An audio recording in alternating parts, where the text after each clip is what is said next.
Frozen fish scale, you better go to Ishmael. Tiger skin hammer sitting by the Ben's grill.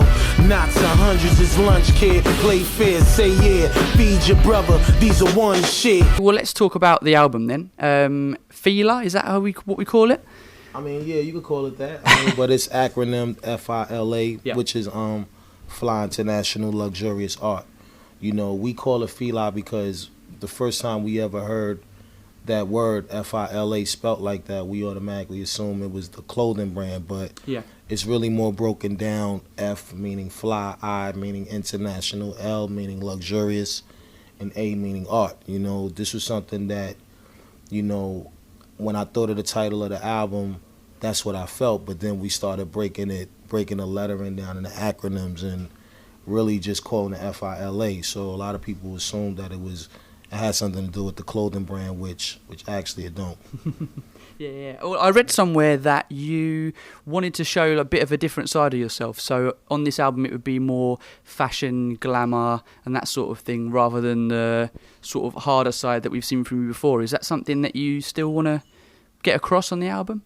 You know, it's just all about just presenting great music, and you know, one thing about me, I always try to give you a little bit of everything. You know. It's all about growth and development. You know, of course I love the hardcore music, but at the same time, every one of my fans is not fully hardcore, you know. And I always want to cater to everyone, you know, and give everybody a piece of something. So with this album right here, you get like a new and improved chef that gives you what you know him for, on top of seeing him go to the next level. Yeah. And we mentioned, obviously, UK artists before. Someone that you've got on the album is Estelle, who's a UK-based singer. What was the thought behind getting Estelle on the album? Talented, you know. All I could say is one word: talented. You know, she's been doing her thing for a minute. She's a real good friend of mine. We worked together before on a previous project that I've done. She's just dope. Her voice is just beautiful. It's like, you know, I could go to sleep listening to her singing. You know, like I said, we just respect talent. You know what I mean? I respect her. I felt like we had a record that she would kill, and she did what she was supposed to do. And you know, it's just all about the music, making great music. And she was the one that I was like, yo, that voice, it goes perfect with it. It's like cookies and milk. You know, she came and did her thing, and that's my girl. Yeah. Other features that we've seen on there are from Raekwon, and obviously the latest single that we've seen is Wall to Wall with French Montana and Busta. What was the thought process behind having that as a single? You know me, it's like, it's not so much about the singles, it's just about what record fits the climate of where I want to be at right now. And that record, Wall to Wall, happened to be a record that I wanted to let go first, and you know, it still had that gritty but still new sound to it. You know, of course that record, it was hot to me, and I wanted French and Busta Rhymes on it. You know, Busta's a very good friend of mine, and you know, that's like my mentor in the game. You know, because Busta has a lot of longevity in his career. Yeah. You know, and we real good friends. Like, we almost talk like every week, you know, at least once a week. We kicking it, and we check on each other. So, you know, he's more like a real good friend of mine. And French is also the homie. You know, I met French a couple of years back when he was coming up. You know, proud to see him doing his thing. And I felt like the track fit him, you know, so I sent it to him, and he loved it. He did what he's supposed to do. You know, it kind of blew his mind when he heard the beat, because he asked me right away, yo, who made the beat? And I was like, yo, a female made the beat. He was like, what? A female made the beat? You know, it was a female from Toronto, Canada, by the name She the God, who actually made the beat. Her name is She the God. So, you know, it's kind of dope, though, you know what I mean, to see women doing a thing at that level. And the beat was hard. Like, you know, I love that kind of hip-hop still. So, you know, we felt like that record was a dope record, and we wanted to put it on this album. And it's doing good. It's on iTunes right now, and you know, shout out to all my peoples that's, you know, listening to it. I hope you copped it, and went on iTunes and got it. Yeah. So talking about Wu-Tang as a whole, obviously the most recent album, A Better Tomorrow, came out at the end of 2014 and was critically acclaimed across the board, I would say. Do you feel that you guys got the response that you were looking for from that album? We got a response, all right. The response wasn't a great response, some people liked it, some people didn't, a lot of people didn't, as far as me, I felt it could have been better, that album was driven by RZA's thoughts. RZA's, sometimes, stubborn when it comes to listening with what we want to do, and I think in that particular moment, he just felt like that's where he wanted us to be at, and like I said, overall, I'm not here to bash him or nothing like that. It's just the album wasn't my cup of tea at the time. I thought it could have been better. It's always time for improvement, but for the most part, it's just about collective thoughts, and we always did things like that when we made classic albums, so to see me sitting in a situation where, everybody is just allowing one man to take charge of this album, it was a problem to me, and I spoke on it, but I got outvoted. Everybody felt like RZA knew what he was doing, and I just had to get in line and just say, yo, you know what, this is still my team. Mm-hmm. I have to, still get on the court with them and play. Of course. And that's what it was, though. But we still super dope, man. You can't win them all. Mm-hmm. Of course, we didn't receive great comments about that album. A couple of blogs called it the worst album of 2014 or whatever the case may be. It was crazy, and like I said, that's just people's opinions, Some other people might have felt like it was a dope album, something different, Wu-Tang went somewhere else, so that's what really, I guess, people looked at, it's like, wow, you went somewhere else, but at the same time, we wanted something different because they put us on this level of perfection because we've been making our albums and bodies of work that always been effective for years. Yeah, of course. So, this album was totally different. You had, it was all about a better tomorrow in RZA's eyes that he wanted to do.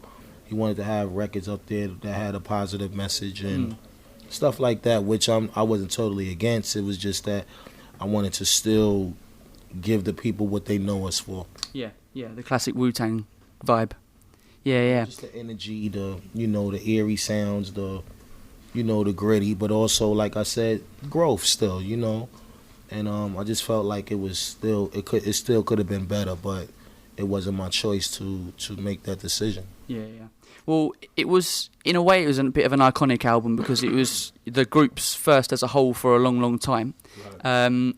Another sort of landmark that's come up this year is 20 years since you released Cuban Linx. Only built for Cuban Linx. That's right. Exactly.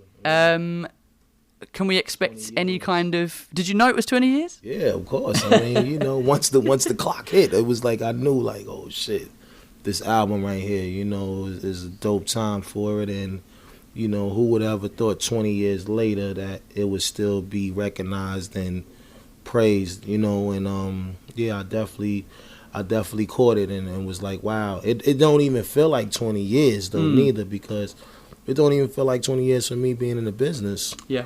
But that's what it is, and it's an honor, and we're going to celebrate it in the greatest way, Yeah, that's brilliant. Well, I was just going to sort of see your thoughts on how you felt rap and hip-hop had changed over 20 years, because since you released that, thousands of artists have come and gone. Some have stuck around and some have sort of drifted out. So how do you feel the game as a whole has changed over 20 years? It changed in a way where, it's now new artists coming to the game and getting their opportunity to shine. And the music, the sound changed. It's like it's more driven in a club world, more than being a album that expresses feeling. You know, it's more about just partying now. Yeah. You know, and hooks and, you know, just having a great time and dancing, the women shaking their ass, twerking, you know what I mean? It's like the music has steered to that direction. And, you know, I don't get me wrong, I love that music when I'm in the club. It pops.